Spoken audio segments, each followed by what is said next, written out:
IAS institute నిర్వహిస్తున్న all India scholarship exam pass అవ్వండి. 2 years ఫీజులో 50% మాత్రమే పే చేయండి. సోషల్ మీడియా వేదికగా అసభ్య పదజాలంతో రెచ్చిపోయిన వారి భరతం పడుతుంది కూటమి సర్కార్. వైసీపీ సోషల్ మీడియాకు చెందిన వారు ఒకరి తర్వాత ఒకరు పోలీసులు అరెస్టు చేస్తున్నారు.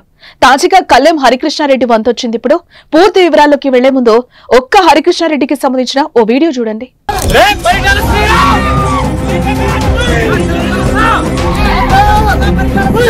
వైసీపీ హయాంలో అనంతపురం జిల్లా పరిటాల నియోజకవర్గం రాప్తాడు నడిబొడ్డులో పరిటాల శ్రీరాంపై తొడగట్టి బస్తీమే సవాల్ అంటూ అనుచిత వ్యాఖ్యలతో కల్లెం హరికృష్ణారెడ్డి హల్చల్ చేసిన వీడియో అది.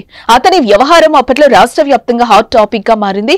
ఆ సమయంలో పరిటాల శ్రీరాం అతడిపై పోలీసులకు ఫిర్యాదు చేశాడు. కానీ వైసీపీ ప్రభుత్వం హయాంలో పెద్దగా చర్యలు తీసుకోలేదు.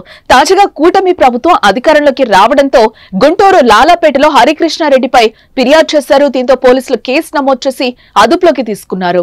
పంచు ప్రభాకర్, వర్ర రవీందర్ రెడ్డి, ఇప్పుడు కల్లెం హరికృష్ణారెడ్డి ఒకరి తర్వాత ఒకరిపై కేసులైతే నమోదవుతున్నాయి.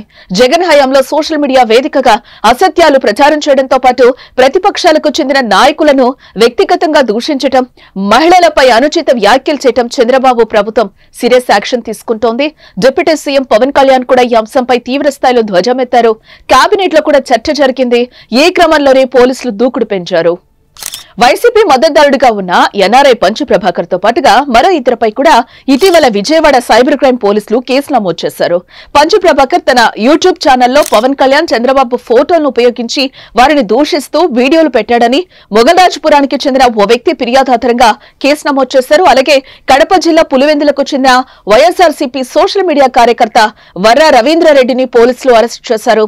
మంగళవారం రాత్రి రవీంద్రను పోలీసులు అదుపులోకి తీసుకున్నారు.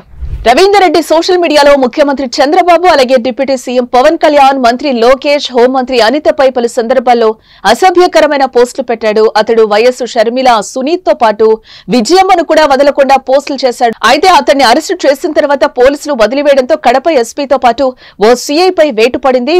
ఇప్పుడు కల్లెం హరికృష్ణారెడ్డిని అరెస్టు చేశారు. మరి ముందు ఇంకెవరు అరెస్ట్ అవుతారో వేచి చూడాలి.